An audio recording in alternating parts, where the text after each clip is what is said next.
ਅੱਜ ਦੀਆਂ ਖਬਰਾਂ ਵੱਲ ਚੱਲੀਏ ਤੇ ਸਭ ਤੋਂ ਪਹਿਲਾਂ ਸਾਡੀ ਜਿਹੜੀ ਗੋਲਡਨ ਸਟੇਟ ਦੀ ਖਬਰ ਆ ਬਹੁਤ ਹੀ ਖਤਰਨਾਕ 1,64,000 ਏਕੜ ਸੜ ਕੇ ਸਵਾਹ ਹੋ ਗਏ ਆ। ਜਿਹੜੀ ਬਿਊਟ ਕਾਉਂਟੀ ਦੇ ਵਿੱਚ ਪਰਸੋਂ ਅੱਗ ਲੱਗੀ ਸੀ, ਸਿਰਫ 3% ਕੰਟੇਨ ਹੋਈ ਆ। ਇੰਨੀ ਤੇਜ਼ੀ ਦੇ ਨਾਲ ਅੱਗ ਫੈਲ ਰਹੀ ਆ, ਉਹਨੂੰ ਕੰਟਰੋਲ ਕਰਨਾ ਬਹੁਤ ਔਖਾ ਹੋ ਰਿਹਾ। ਸੋ ਇਸ ਤੋਂ ਬਿਨਾਂ ਤੁਹਾਨੂੰ ਯਾਦ ਹੋਊਗਾ ਪੈਰਾਡਾਈਜ਼ ਟਾਊਨ ਇੱਕ ਵਾਰੀ ਪੂਰਾ ਸੜ ਕੇ ਸਵਾਹ ਹੋ ਗਿਆ ਸੀ, ਉਹ ਵੀ ਕਹਿੰਦੇ ਇਹਦੀ ਅੱਗ ਦੀ ਭੇਟ ਦੇ ਵਿੱਚ ਆ ਸਕਦਾ ਹੈਗਾ।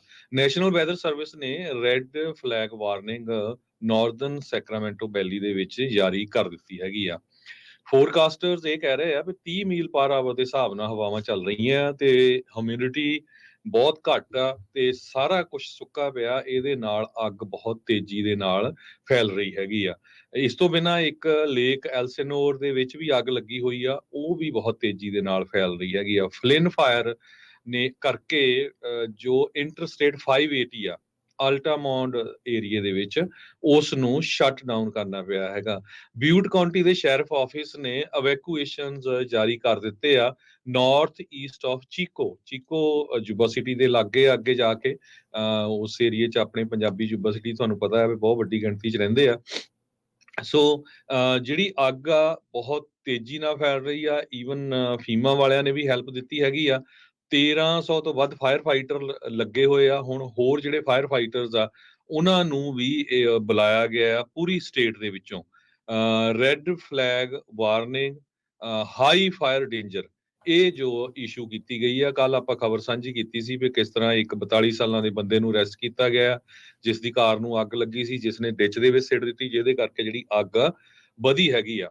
ਬਿਊਟ ਕਾਉਂਟੀ ਦੇ ਵਿੱਚ 4000 ਤੋਂ ਵੱਧ, ਜਿਹਦੇ ਵਿੱਚੋਂ 400 ਦੇ ਕਰੀਬ ਚੀਕੋ ਏਰੀਏ ਚੋਂ ਵੀ ਲੋਕਾਂ ਨੂੰ ਇਵੈਕੂਏਟ ਕੀਤਾ ਗਿਆ ਹੈਗਾ।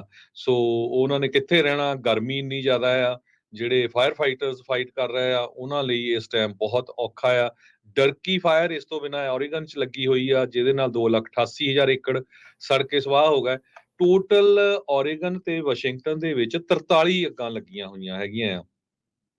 ਔਰੀਗਨ ਦੇ ਵਿੱਚ 7400 ਤੋਂ ਵੱਧ ਲੋਕਾਂ ਨੂੰ ਇਵੈਕੂਏਟ ਕੀਤਾ ਗਿਆ ਹੈਗਾ ਆ। ਸੋ ਕਾਫੀ ਸਿਚੁਏਸ਼ਨ ਬੈਡ ਆ। ਮੈਂ ਹੈਰਾਨ ਆ ਵੀ ਆਪਣੀ ਕਮਿਊਨਿਟੀ ਨੇ ਹਜੇ ਤੱਕ ਸਪੋਰਟ ਕਿਉਂ ਨਹੀਂ ਕੀਤੀ। ਵੱਡੀ ਗਿਣਤੀ ਦੇ ਵਿੱਚ ਜੁਬਾ ਸਿਟੀ 'ਚ ਆਪਣੇ ਪੰਜਾਬੀ ਰਹਿੰਦੇ ਆ, ਗੁਰੂ ਘਰ ਆ ਸਾਰੇ। ਤੁਹਾਨੂੰ ਸਟੇਟਮੈਂਟ ਜਾਰੀ ਕਰਨੀ ਚਾਹੀਦੀ ਆ ਜਿੱਥੇ ਵੀ ਫਾਇਰ ਫਾਈਟਰਸ ਨੂੰ ਕਿਸੇ ਤਰ੍ਹਾਂ ਦੀ ਹੈਲਪ ਆ ਜਾਂ ਲੋਕ ਜਿਹੜੇ ਇਵੈਕੂਏਟ ਹੋ ਰਹੇ ਉਹਨਾਂ ਦੇ ਰਹਿਣ ਦੇ ਲਈ, ਖਾਣ ਦੇ ਲਈ। ਜ਼ਰੂਰ ਜੇ ਕੋਈ ਹੈਲਪ ਕਰਦਾ ਹੋਇਆ ਜਾਂ ਕਿਸੇ ਨੇ ਕਰਨੀ ਹੋਈ ਸਾਨੂੰ ਸ਼ੇਅਰ ਕਰ ਦਿਓ, ਆਪਾਂ ਪੰਜਾਬੀ ਰੇਡੀਓ USA ਦੇ ਉੱਤੇ ਸਾਰਿਆਂ ਨੂੰ ਇਨਫੋਰਮ ਕਰ ਦੇਵਾਂਗੇ। ਜੀ ਬਿਲਕੁਲ, ਪਾਰਕ ਫਾਇਰ ਇਸ ਟਾਈਮ ਬਹੁਤ ਭਿਆਨਕ ਤਰੀਕੇ ਦੇ ਨਾਲ ਜਿਹੜੀ ਉਹ ਫੈਲ ਰਹੀ ਆ। ਹਜ਼ਾਰਾਂ ਹੀ ਲੋਕਾਂ ਨੂੰ ਉੱਥੋਂ ਕੱਢਣਾ ਜਿਹੜਾ ਉਹ ਪੈ ਰਿਹਾ ਹੈਗਾ ਆ। ਇੱਕ ਬੰਦੇ ਦੀ ਜਿਹੜੀ ਉਹ ਮੂਰਖਤਾਈ ਦੇ ਕਰਕੇ ਸਾਰਾ ਕੁਛ ਇੱਥੇ ਤੱਕ ਪਹੁੰਚਿਆ। ਬਿਊਟ ਕਾਉਂਟੀ ਦੇ ਜਿਹੜੇ ਡਿਸਟ੍ਰਿਕਟ ਅਟਾਰਨੀ ਆ ਮਾਈਕਲ ਰੈਮਜ਼ੀ, ਉਹਨਾਂ ਨੇ ਕਿਹਾ ਰੌਨੀ ਸਟਾਰਟ 42 ਸਾਲਾਂ ਦਾ ਆ, ਉਸ ਨੂੰ ਅਦਾਲਤ ਦੇ ਵਿੱਚ ਆਲਰੇਡੀ ਇਸ ਬਾਬਤ ਪੇਸ਼ ਜਿਹੜਾ ਉਹ ਕੀਤਾ ਆ। ਇਹ ਜਿਹੜੀ ਕੈਂਪ ਫਾਇਰ, ਡਿਕਸੀ ਫਾਇਰ ਜਿੱਦਾਂ ਤੁਸੀਂ ਜ਼ਿਕਰ ਕਰ ਰਹੇ ਸੀ, ਉਹਦੇ ਲਹਿੰਦੇ ਵਾਲੇ ਪਾਸੇ ਨੂੰ ਆ, ਵੈਸਟ ਵਾਲੇ ਪਾਸੇ ਨੂੰ ਇਹ ਜਿਹੜੀ ਅੱਗ ਆ ਉਸ ਤੋਂ ਜ਼ਿਆਦਾ ਦੂਰ ਨਹੀਂ ਹੈਗੀ। ਤੇ ਉਹ ਇਲਾਕੇ ਦੇ ਇੱਥੇ ਕਦੀ ਕਹਿੰਦੇ ਪਹਿਲਾਂ ਉੱਦਾਂ ਅੱਗ ਲੱਗੀ ਨਹੀਂ ਸੀਗੀ।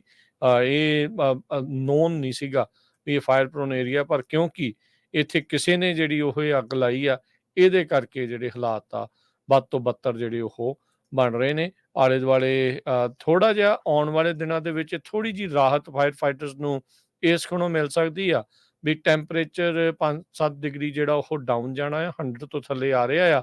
ਅੱਗ ਨੂੰ ਬੁਝਾਉਣ ਦੇ ਵਿੱਚ ਅਜਿਹੇ ਜਿਹੜਾ ਤਾਪਮਾਨ ਆ ਉਹ ਉਹਨਾਂ ਦੇ ਲਈ ਮਦਦਗਾਰ ਜਿਹੜਾ ਉਹ ਸਾਬਤ ਹੁੰਦਾ ਹੈ। ਇਸ ਟਾਈਮ ਖੁਸ਼ਕੀ ਵੀ ਬਹੁਤ ਆ, ਘਾਹ ਵੀ ਬਹੁਤ ਆ, ਤੇ ਇਹ ਸਾਰੀਆਂ ਚੀਜ਼ਾਂ ਦੇ ਚੱਲਦੇ ਜਿਹੜੇ ਹਾਲਾਤ ਆ ਇਸ ਤਰੀਕੇ ਦੇ ਜਿਹੜੇ ਉਹ ਬਣੇ ਪਏ ਹੈਗੇ ਆ।